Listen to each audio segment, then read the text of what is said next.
In this video, I'm going to teach you how to change Microsoft Planner date format.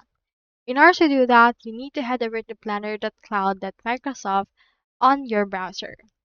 You can also get Planner for iOS and Android, but this particular method is applicable on browser. So on this case, do take note that you need to sign in into an account with a subscription on Microsoft or be under an organization subscribed to Microsoft itself. Now, once you're done with that, you can proceed to click on the sign in, and you can sign in by providing your email, phone, or Skype.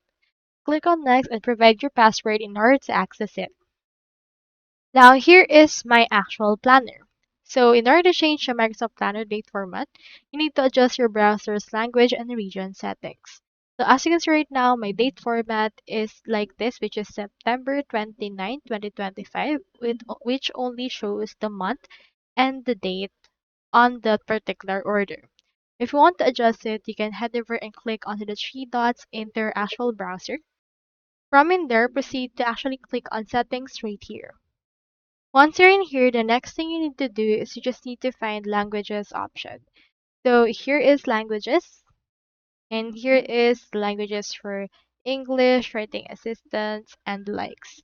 So for example, you can head over and look for your preferred region. For example, you can choose English United States or English United Kingdom. Proceed to click on this add languages.